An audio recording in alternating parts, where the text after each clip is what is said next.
네, 반갑습니다. 많은 분들이 가셨네요. 네, 하지만 저희들이 한번 가짜 뉴스에 대해서 같이 한번 토론해보도록 하겠습니다. 우선 한 분씩 자기 소개를 좀 간단히 해주시고요. 소개를 하실 때는 가짜 뉴스와 관련해서 해주시면 감사하겠습니다. 네, 저는 법무부의 대리인 김국일 변호사입니다.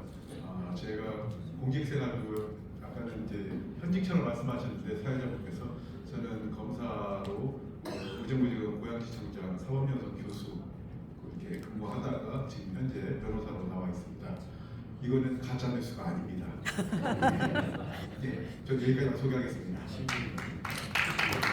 뉴스를 색출해내고 진위를 파악하는 그 일선에 계셨다가 이제 변호하는 쪽에 나오셔서 많은 시민들이 도움이 될 것 같아요. 네. 네, 반갑습니다. 저는 안석근이고요. 저는 홍익대학교 광고홍보대학원에서 이제 광고와 홍보에 대해서 학생들을 오랫동안 가르쳐 왔습니다. 그래서 그 과정에서 주로 이제 시장 경제 안에서 기업들이 그 경제적 이익을 위해서 버텨왔던 가짜 뉴스라든지 이런 것들에 대한 사례 연구를 많이 했었고요.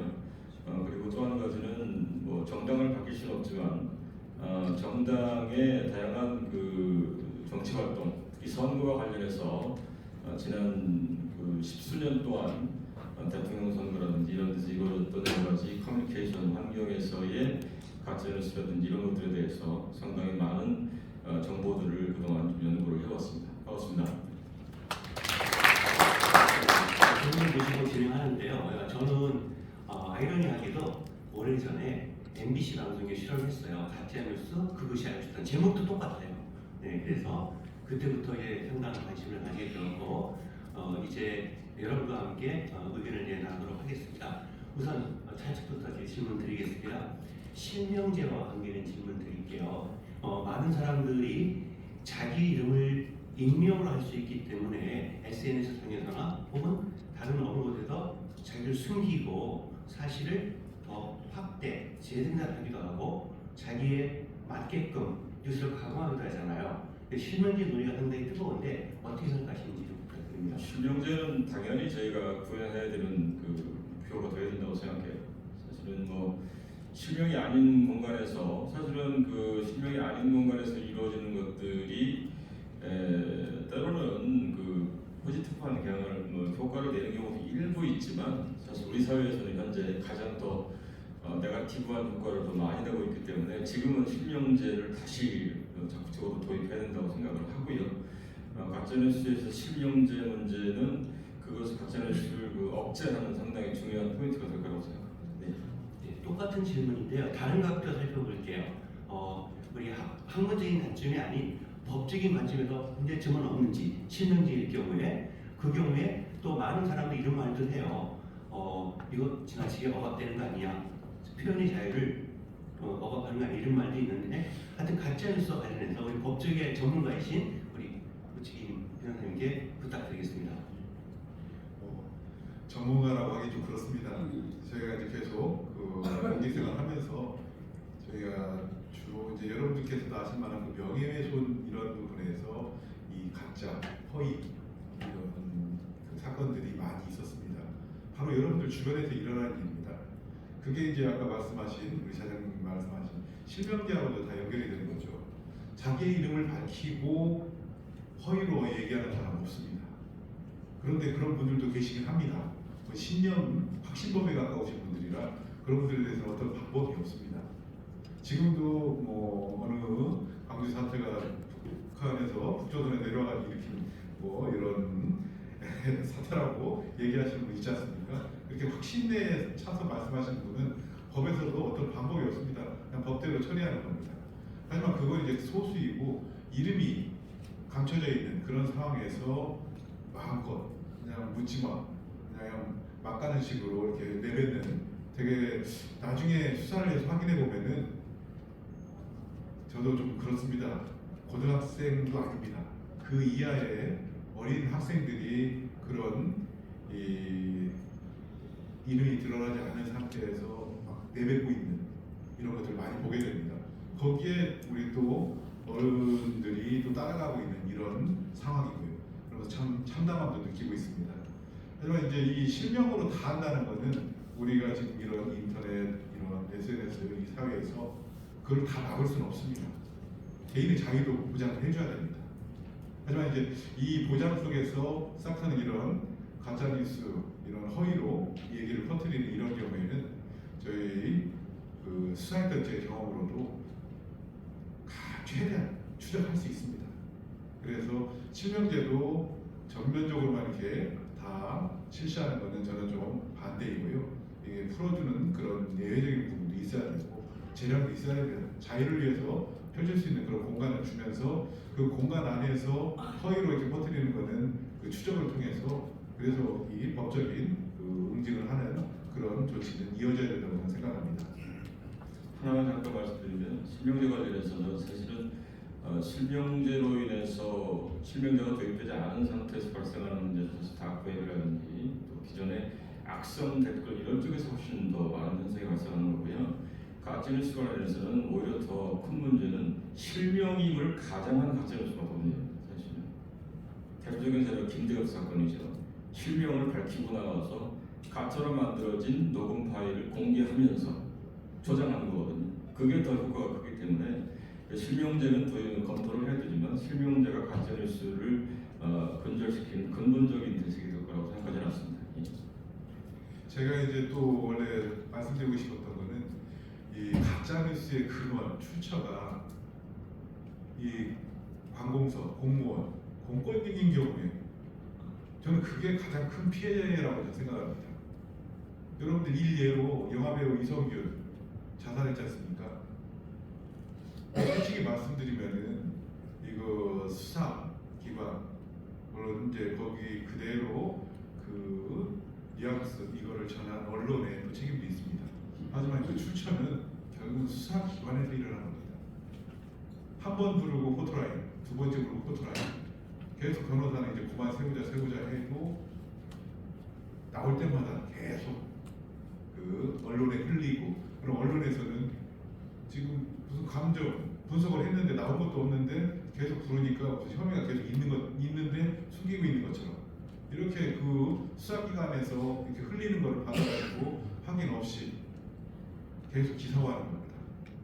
결국 그렇게 해서 한 명의 또 이 개인이 그것도 영화배우라는 뭐 공인이라고 해가지고 더 여러분들이 뭐 알 권리가 있으니까 많이 알려야 된다고 하는 그런 결국은 한 명의 그분도 개인입니다.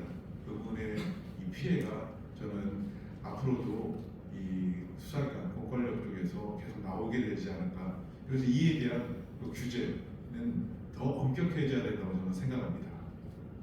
대한민국의 경우에는 이런 그 가짜 뉴스가 우리가 흔히 국민 메신저라고 여겨지는 카톡을 통해서 많이 이루어진다고 그래요. 그래서 내가 좋은 얘기만 듣고 아닌 얘기에 대해서는 막말도 하게 되는데 그 말을 옮긴 사람 자기 이름 밝히지 않아요. 점 혹은 나비 이렇게만 나오는 거죠. 그러니까 대상도 없이 막 이렇게 하는 경우가 많아요. 여러분 이거는 카카오톡이라고 하는 우리 국민이 다 사용하고 있는 메신저에 대해서 어떻게 개선책이 있는지 어떻게 하면 좋을지를 한번 교수님부터 한번. 네, 아까 그 발제자 교수님 그 내용에 이제 전반적으로 다 소개를 해주셨더라고요. 그래서 전반적으로 들어있기는 한데 지금 이제 이게 저희가 좀 근원적으로 생각을 해봐야 돼요. 가짜뉴스라는 게 왜 현대 사회에서 이렇게 심화되고 문제가 더 확산되고 있는지 그 근본적인 걸 봐야 되는데 여기에는 몇 가지 그 심리적인 포인트가 상당히 중요하고 경제적인 동인도 중요합니다. 예를 들어서 시체말로 가짜뉴스는 조선시대에 있었어요. 네.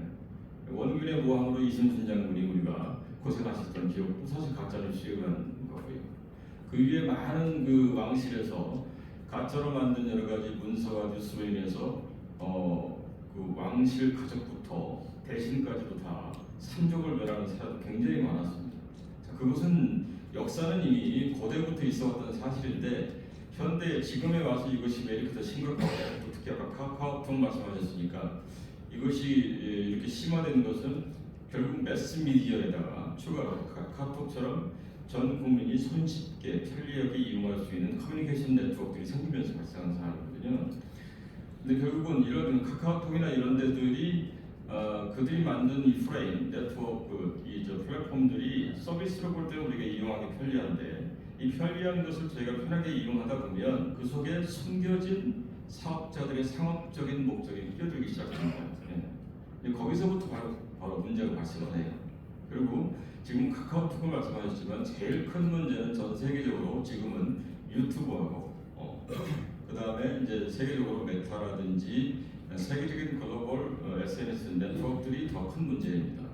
그래서 그 속에서는 아까 미국 사례도 말씀하셨지만 정치, 경제, 특히 여러분 지금도 여러분이 실생활에서 느끼시는 것 중에서 카카오톡뿐 아니고 SNS 그다음에 그 플랫폼들을 가지고 있는 기업들이 예를 들면 이제 페이크로 물건을 $900원 올려놓고 편의를 실제로 살려고 들어가 보면 뭐 몇천 원대 이상씩 올라가는 이런 것들도 다 사실은 가짜뉴스 정도의 일환이거든요. 지금 카카오톡이라고 하는 것을 하나만 볼 것이 아니고 카카오톡을 비롯한 전 세계적인 디지털 그 소셜 네트워크 서비스 전체를 봐야 됩니다. 조금 제가 말씀을 드리게 드리면 작년 가을에 유럽에서 법안이 발의가 됐어요. 그래서 DSA라고 해서 디지털 서비스 액트라고 하는 유럽에서 규제 법안이 발의가 됐어요. 9월. 그게 뭐냐? 그전에는 DMA 그래서 디지털 마켓스 액트라고 하는 것이 발의됐는데 그것은 디지털 서비스를 시장에서 하고 있는 기업들에 대한 제재를 위해서 DMA를 사전에 발의를 했고요. 그렇게 했는데도 보니까 이 메이저 사업자들이 너무 횡포를 부리는 거예요. 독과점을 이용해서. 그러니까 작년 말에 DSA 그래서 디지털 서비스 즉 고객들에게 제공하는 서비스의 디테일한 내용까지도 간섭을 하겠다라고 유럽 연합에서 법안을 발의했습니다. 그 법안에 제가 이것은 여러분한테 좋은 정보라서 기사에 나오는 거지만 말씀을 드리면 전 세계적으로 연매출 우리 돈으로 10조 6천억 이상 그 다음에 106조 원 이하까지 시가총액을 이루는 기업이 약 4,500만 명 이상의 서비스를 하는 기업일 경우에는 거기서 가짜뉴스를 비롯한 이런 서비스 행태에서 문제가 되는 것들을 스스로 자정하지 않으면 매출의 10%를 벌금으로 매기도록 법안을 발의했어요. 재차 10%의 벌금을 매겼는데도 또 지켜지지 않으면 그 다음에 20%로 올리게 되어 있습니다. 이 얘기는 뭐냐? 벌금이 2조 원, 5조 원 이런 식으로 때려진다는 얘기입니다. 유럽이 이렇게 강력하게 하고 있어요. 근데 미국은 아직 그렇게 안 가고 있습니다. 그래서 전체적으로 보면 제가 시청말로 아이들이 말을 안 들으면 처음엔 타이러잖아요. 타이러도 말 안 들으면 때립니다. 예. 이것도 똑같아요. 가짜뉴스를 처음에 했을 때 미국도 자율 규제 이상으로 가고 있었는데 미국은 지금 규제로까지 넘어가지 않고 있는 걸로 제가 알고 있어요. 근데 유럽은 더 선제적으로 지금 강력한 법안을 발의했습니다. 자, 그럼 한국은 어떠냐? 한국은 사실은 아직은 초기라는 얘기를 하는데 정치적인 측면에서의 가짜뉴스는 더 셉니다. 대결보다 더 세기 때문에 그렇기 때문에 사실은 제가 보기에는 저희가 이번 국회에서 이 자리를 하는데 국회에서 법안 발의가 우리나라가 훨씬 더 빠르게 이루어야 된다 이렇게 생각합니다. 그래서 카카오톡을 비롯한 디지털 플랫폼들을 강력하게 컨트롤할 수 있는 법안을 발의해야 된다 이렇게 생각합니다. 좋은 의견 주셨는데요. 법안을 발의한다고 되잖아요. 그럼 어떻게 발의하면 좋은지를 법 테두리 안에서 좀 설명해 부탁드리겠습니다. 이제 저도 이제 제가 법 쪽에 있다 보니까 이 법률 만능주의에 빠지기가 쉽습니다. 특히 우리나라 같으면은 이 선거법, 이 대륙법 계획 법체계여서 모든 것을 최대한 법으로 규제하고 미국은 그 반대지 않습니까? 규제할 수 있는 것을 이만큼만 하고 나머지는 자유로 풀어놓고 우리는 이만큼을 규제하고 이 안에서 자유를 가져가는 이 법체계 차이가 있는데 저는 법률 만능주의를 좀 이게 걱정합니다. 왜냐하면 지금 카카오톡뿐만 아니라 저희가 이제 가짜뉴스가 커지게 된 이유도 좀 뭐 국회니까 국회 정치하시는 분들이 물론 이제 활용도 많이 하고 계시는데 그 활용하는 이 가짜뉴스를 뭐 이렇게 활용해서 정치를 이용하려는 여기에 또 언론이 또 관여하게 됩니다. 근데 이 언론이 너무 지금은 많아졌습니다. 인터넷 언론까지 생겨서 더 이상 이거를 전부 다 법으로 규제하려고 한다는 거는 이게 좀 어렵지 않나. 뭐 카카오톡이나 뭐 다른 SNS, 페이스북 뭐 이런 것들은 어떻게 규모라도 있지 않습니까? 근데 지금 1인 언론들까지도 많습니다. 과연 이걸 다 규제할 수 있을까요? 저는 이 가짜뉴스 퇴치 국민운동본부가 저는 그래서 필요하다고 봅니다. 시민단체에서 우리 국민 시민 한 분 한 분이 저는 그 법의 수호자가 되셔야 되는 거지. 다 법으로 가려고 하면은 그리고 그 법으로 간다 해도 해결 빨리 안 됩니다. 이미 어느 사람은 자살하고 있고 어느 사람은 처벌받고 있고 나중에 가서 그게 아니었네 이 얘기하면 뭐 하겠습니까? 이건 아니다 싶을 때 우리 시민단체에서 신속성 그리고 사실을 가장 먼저 파악하고 신속하게 대응할 수 있는 게 저는 우리 시민단체 힘이라고 봅니다. 그래서 저는 법률 만능보다는 우리 시민단체 이 퇴치운동본부가 더 전국적으로 각 지역의 뭐 정치인들 아니면 그걸 이용하려는 이런 사람들에게 좀 바로바로 이 대응을 해주는 이 법의 수호자들이 되시기를 저는 강곡 제가 부탁드립니다. 말씀에 하나만 제가 첨언을 드리면 지금 인터넷 신문 얘기하셨는데 이제 우리가 역사적으로 보면 전두환 시절에 저희가 언론 통제를 받았잖아요. 그때는 허가제였습니다. 이게 이제 과거에 민주화가 되지 않았던 시절에 우리나라 언론 환경이 워낙에 탄압적이고 굉장히 억제적이다 보니까 민주주의 구현을 위해서는 언론을 좀 자유롭게 해야 된다 그래서 언론이 등록제로 바뀌었습니다. 지금은 누구나 등록만 개인도 언론사를 할 수 있는 시대가 됐단 말이에요. 그러다 보니까 지금 이 언론이 많아지고 인터넷 언론들이 각 개인 하나가 마음먹으면 기사를 만들어서 기타 디지털 언론사를 통해서 전국에 이걸 뿌릴 수 있는 아주 너무나 개방된 사회로 가 있어요. 그래서 지금 다시 한번 저희가 허가제는 아니겠지만 언론사 등록제의 폐해 문제를 좀 더 적극적으로 봐서 어떻게 선별적으로 볼 것인가. 국가가 하지 못한다면 언론사가 모인 단체에서 이것을 어떻게 거론해서 비정상적인 언론들을 줄여나갈 것인가 이런 측면을 하나를 좀 봐야 될 것 같고요. 아까 이제 법으로는 다 할 수 없다는 말씀이 옳은 말씀이라고 생각을 하는데요. 중요한 것은 이 가짜뉴스의 출발은 정신적으로 보면 그 욕망에서 출발합니다. 즉 돈을 벌고자 하는 욕망, 그 다음에 뭔가 자기의 목적을 이루기 위해서 뉴스라고 하는 언론 환경을 이용하고자 하는 욕망, 이건 정치적인 경우에 많이 발생하죠. 결국 인간의 욕망에서 발생을 하는데 그 욕망의 구현 덩어리가 제일 큰 데가 디지털 플랫폼이에요. 그래서 유럽에서도 대형 디지털 플랫폼만 규제를 하는 겁니다. 근데 규제라고 하는 것이 하지 마라 이게 아니고 너희가 제대로 관리하지 못하면 벌금을 때리겠다 이거거든요. 즉 관리의 책임을 유통을 책임지는 플랫폼한테 매겨야 된다. 그 법안을 지금 얘기하는 겁니다. 그래서 하지 못하게 하는 법안이 아니고 관리를 제대로 못하면 돈으로 불어내라. 이것이 유럽의 패턴이라서 이거는 저희도 적극 도입을 검토해야 된다. 저는 이렇게 생각합니다. 최근에 그 가짜뉴스를 이렇게 추적을 하다 보면 그 10대들이 가짜뉴스를 양산하는 경우가 많이 발견되고 있어요. 특히 이제 그 유튜브를 통해서 할 경우에 좀 자극적이고 가짜를 하게 되면 많은 분들이 보게 되니까 그 광고 수익이 붙잖아요. 그래서 이 청소년들 대상으로 한 그런 가짜뉴스 미디어 교육을 법적인 측면으로 어떻게 하면 좋을지 한번 먼저 말씀해 주겠습니다. 그렇죠. 우리 청소년들에게 어떤 법이나 규율 아니면 어떤 책임감 여기까지를 다 기대하기는 어렵습니다. 아직 커가고 있는 입장이고 자신의 한마디 말이나 어떤 이 문자 이런 영상 이러는 게 그 파급 효과가 얼마나 될지는 이 청소년 단계에서는 참 이거를 알고서 그걸 스스로가 자제하기는 상당히 어렵다고 저는 생각합니다. 그래서 지금 학교 안에서도 그렇고 우리 저 법조계 안에서도 그렇고 수사기관도 그렇고 이 청소년에 대한 그 교육 그 다음에 지도 이런 쪽에 좀 더 강화를 많이 하고 있습니다. 우리 학교 전담부에서 경찰 같은 배치하고 이런 이유도 다 그런 취지입니다. 저희 변호사들도 지금 학교에 배치를 해서 그 학교 안에서 일어나는 대한 그 상담 이런 것을 바로바로 이렇게 또 해주고 있습니다.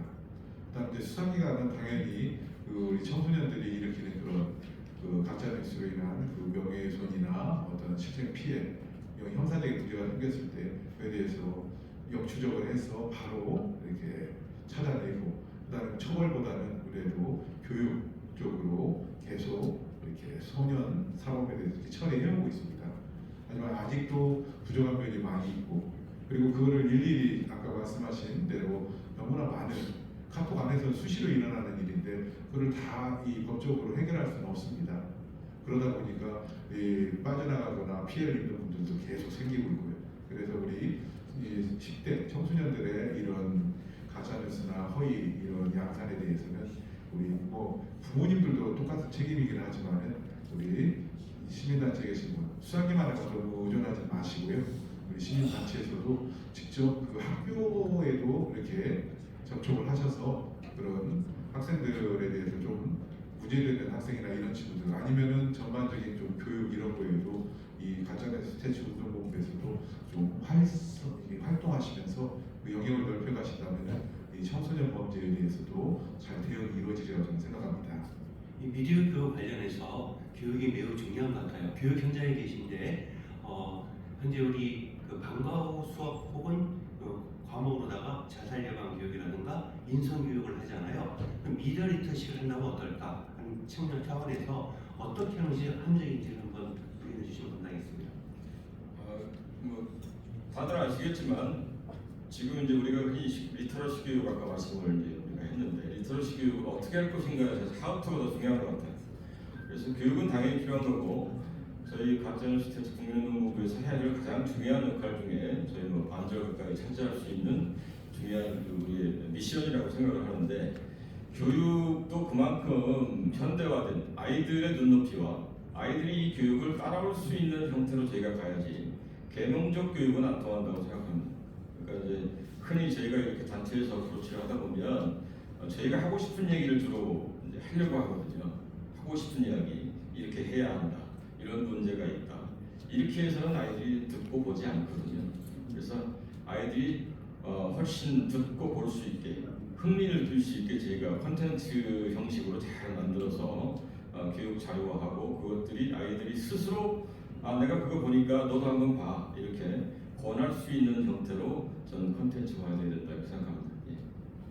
다음에 뉴스 출처의 확인에 대한 의견을 드리고 싶습니다.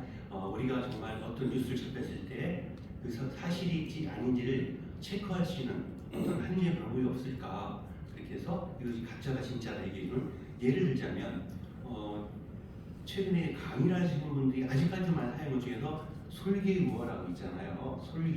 솔개가 오래 사는 이유는 40살이 되면 높이 올라가서 불을 쪼고 발톱을 뽑고 털 뽑는다 이런 얘기가 있는데 이게 가짜라고 계속 얘기하는데도 그걸 이제 쇄신이라는 의미로 많이 하게 돼요. 근데 그것이 진실처럼 되는 수도 있지 않습니까? 그래서 뉴스 출처를 확인하는 방법은 법적으로 어떻게 하면 좋을지 이렇게 혜택이 없는지 예를 들어서 공업으로 치면 이것은 가짜입니다, 아니면 진실입니다 이렇게 나올 수 있는 아이디어가 있으신지 부탁드리겠습니다. 제가 지금 너무 열참을 하고 있는데요.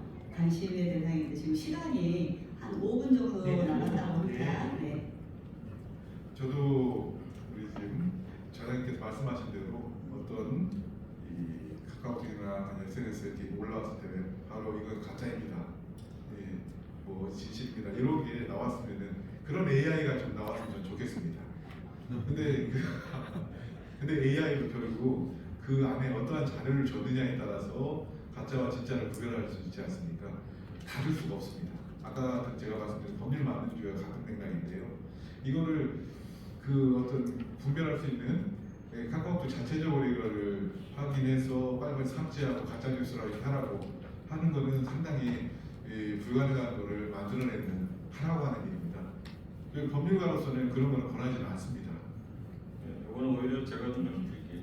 지금 이제 현황과 우리 본부에서 무엇을 할 것인가라는 측면에서 보면 세계적으로 지금 제가 이제 여기 오늘 토론 오기 전에 미국에서 연구 중인 여러 가지 가짜뉴스 관련 그 논문들이 어떤 것이 있는지 제가 좀 조사를 해봤어요.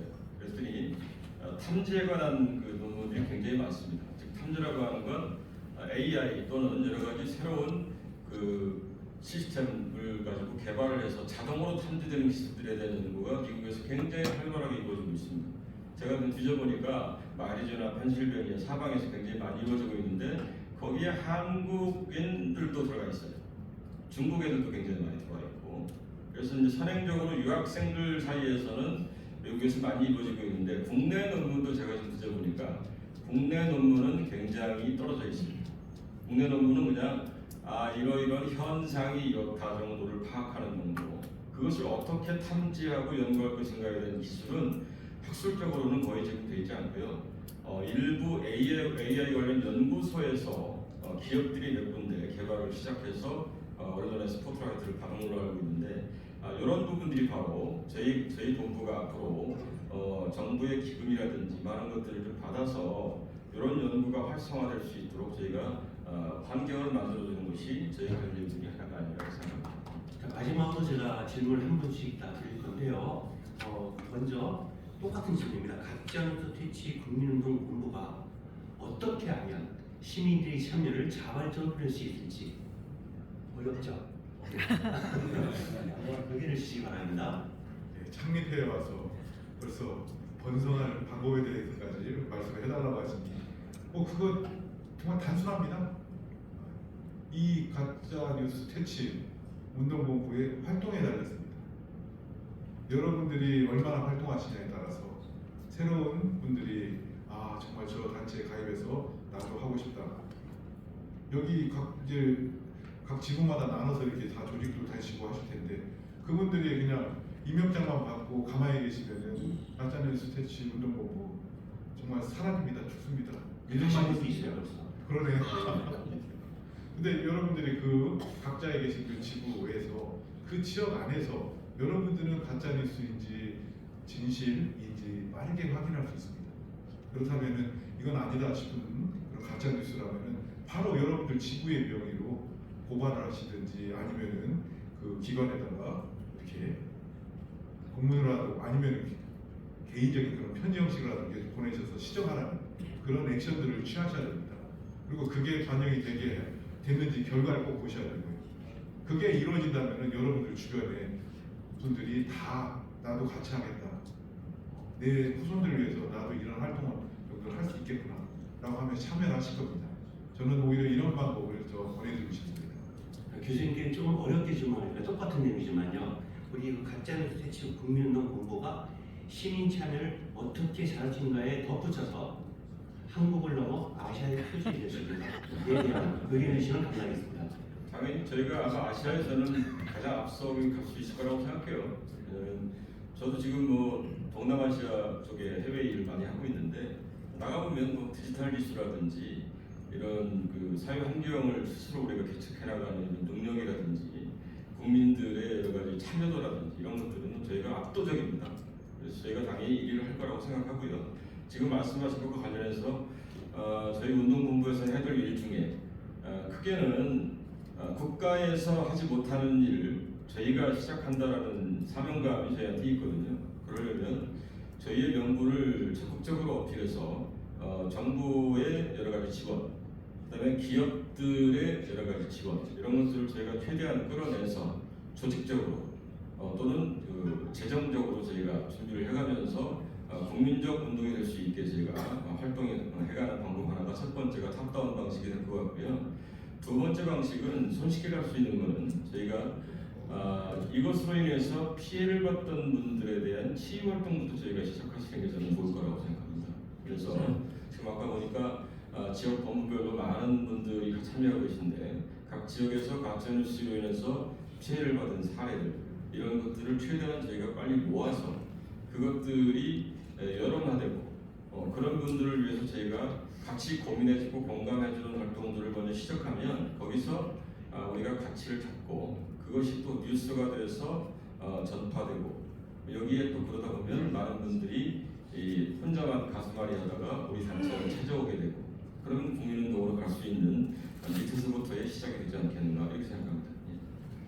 이상으로 1번 기념생활 노트만 질문 있으세요? 제가 개인 질문 한번 해도 되겠습니까? 누구한테?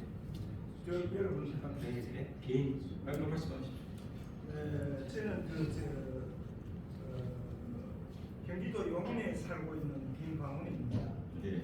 오늘 김도환 이사장을 하고 친히 지내기 때문에 여기 참석을 했는데 지금 가짜 때문에 내가 굉장히 고통을 받고 있는 사람입니다. 말하자면은 공공기관 즉 말하자면 동네 주민센터에서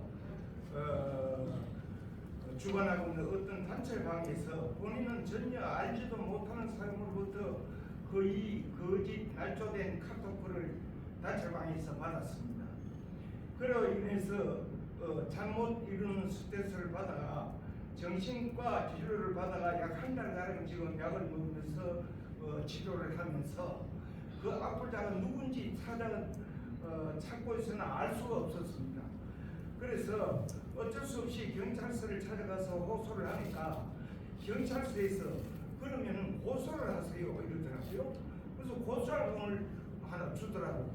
가져와서 생각을 해봤지만 이거는 또 어떤 또래가 내한테 또 어떤 짓을 할지 겁이 나가지고 들고 지금도 잘못 이루면서 그걸 떨고 있는데 그래서 참고 견디고 있는 중인데 이런 문제를 가짜 뉴스에 해당되는지 또 이 문제를 가짜 뉴스 퇴치 운동본부에서도 해결을 해줄 수 있는지 그래서 질문을 한번 해봅니다.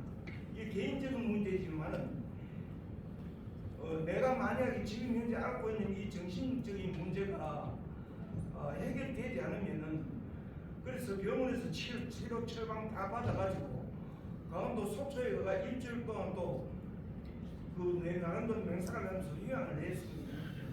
그런데도 도저히 이 마음에서 치울 수가 없어요. 법률적으로다가 어떻게 해결을 하는 방법이 있겠습니까? 네, 그러면 지금 시간이 거의 다 됐으니까 법률 쪽에 계신 전문가께서 네. 간단히 답을 해드리고 나중에 끝나고 나서 개인적으로 나누면 좋겠습니다. 네. 예, 그 1대1이면 그래도 좀 참을 수가 있는데 그 단체방에 본인이랑 관계없는 허위로 된 그런 내용을 엄청난 올라가게 되고 그럼 그 단체방에 있는 분들은 다 우리 선생님도 그런 시각으로 또 바라보게 되고 또 우리 선생님은 그것만 봐도 아 내가 지금 단체방 안에서 이렇게 지금 대우를 받고 이런 오해 속에서 살아가는 걸 알고요. 제가 캘리포니아 유나이트 대학교에서 자연의학 박사 학위를 받아가지고 나름대로 자연 치유식을 이용하고 사회 봉사를 많이 하고 있는데 이런 게 전부 가짜다. 그건 학교에 나오지도 않았고 전부 가짜다. 또 세계 아토피협회 이사로서 몸이 안 좋은 사람들을 치유를 해주고 있는 상황이다. 이런 걸 갖다가 내가 올려가지고 몸이 안 좋은 사람 오라고 해놨는데 이 사람은 가짜 사기꾼이니까 절대로 믿으면 안 됩니다. 이 사람을 믿으면 안 됩니다. 막 이런 식으로 거의 혹시 그 경력한 그 증명할 수 있는 그런 증명서를 올리지는 않으셨나요? 네, 카톡을 네. 네이버 메일에다가 전송해놔놓고 보관하고 있습니다.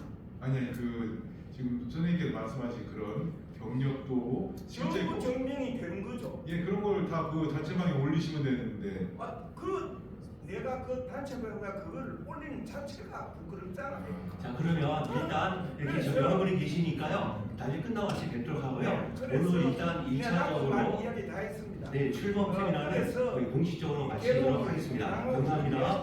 네, 감사합니다. 네. 질문